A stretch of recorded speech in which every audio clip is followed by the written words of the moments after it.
कौन है भरी दोपहरी में दरवाजे पर? 1 मिनट का सब्र नहीं होता। अरे आ रही हूँ भाई। सरिता जी जल्दी जल्दी बड़बड़ाते हुए आ रही थी। जैसे ही दरवाजा खोलती है खुशी से झूम उठती है। अरे मेरी लाडो, अचानक अपनी माँ की याद कैसे आ गई? वैसे अभी मैं तुझे ही याद कर रही थी। तेरी पसंद का राजमा चावल जो बनाए हैं, लगता है तेरे ससुराल तक खुशबू पहुँच गई। बस करो माँ, जितना चाहे राजमा चावल खिला लेना मुझे। वैसे भी मुझे वहाँ अब जाना ही नहीं है। जिंदगी नरक हो गई है मेरी वहाँ रोटी बनाते बनाते। अब मुझे बस यहाँ आराम करना है। बरखा की बातें सुनकर सरिता जी का चेहरा सफ़ेद पड़ गया। वहीं भाभी रसोई में भुनभुनाने लगी। पता नहीं अब कौन सी आफत आ गई जो यहाँ रहने के लिए आ गई है। अरे ओ गरिमा, जरा ठंडा पानी तो ला बरखा के लिए। हाय रे मेरी फूल सी बच्ची, अजी सुनते हो? मुझे तो पहले से ही नापसंद था ये रिश्ता, पर आपने मेरी एक न सुनी और झोंक दिया मेरी लाडो को नरक में। तू बिल्कुल भी चिंता मत कर, जब तक तेरी माँ जिंदा है तुझ पर आँच भी नहीं आने देगी। सुबोध जी अपनी बेटी और पत्नी का यह नाटक देखकर भी चुप थे, क्योंकि वह जानते थे बोलने से कोई फ़ायदा नहीं। दोपहर का खाना खाने के लिए सुबोध जी ने दुकान पर एक नौकर को बैठा कर आए थे। अब खाना खा चुके थे, सो दुकान में वापस जाने में ही भलाई समझी। जाने के लिए जैसे ही सुबोध जी ने दरवाज़ा खोला, सामने दामाद विवेक को देखकर खुश हो गए सुबोध जी। अरे विवेक बेटा, अंदर आओ। आदरपूर्वक विवेक को अंदर लेकर आए ही थे कि सरिता जी उन्हें देखकर तमतमा उठी। क्या लेने आए हो अब यहाँ? देख रहे हो रो रो कर क्या हालत हो गई है मेरी फूल सी बच्ची को।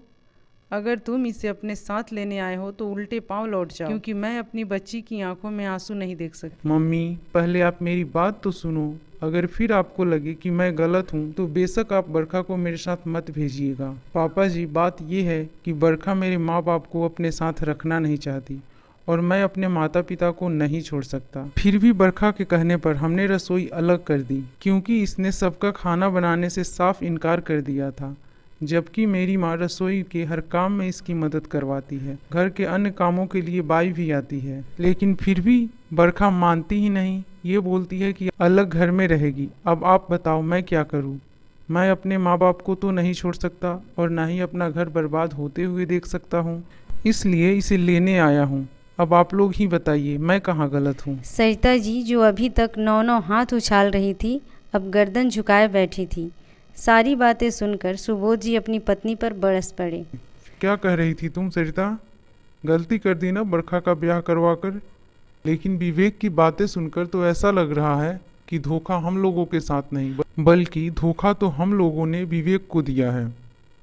लेकिन यहाँ तो अपना ही सिक्का खोटा है। मुझे तो डर है कि दामाद जी की बात सुनने के बाद बहू भी अलग रहने की जिद न करने लगे। अरे बहू की इतनी हिम्मत नहीं जो अलग रहने की बात करेगी। अच्छा, बेटी करे तो सब अच्छा है और बहू करे तो बर्दाश्त नहीं होता ना। कहते तो सुना था लोगों को कि लड़की का घर बनाने और बिगाड़ने में माँ का बहुत बड़ा हाथ होता है, पर आज देख भी रहा हूँ। बेटी के मुंह की पट्टी खोलो अपनी आंखों से। हर गलत बात में उसका साथ देने के बजाय सही सीख दोगी तो वो अपने गृहस्थी में रस बस जाएगी। सोच कर देखो सरिता, हम उसके साथ उम्र भर तो रहने नहीं वाले हैं। अभी तो छोटी छोटी बातों पर नाराज होकर यहाँ चली आती है, पर हमारे बाद कहाँ जाएगी। इसलिए इसको समझाओ कि अपना बचपना छोड़कर भविष्य के लिए सोचे। किस्मत से इतना सज्जन परिवार मिला है, समय रहते उसकी कदर कर लो। कहीं ऐसा ना हो कि तुम्हारी इन्हीं हरकतों की वजह से बेटी ससुराल से घर आ जाए और बहू हमसे अलग हो जाए। जी आप सही कह रहे हैं।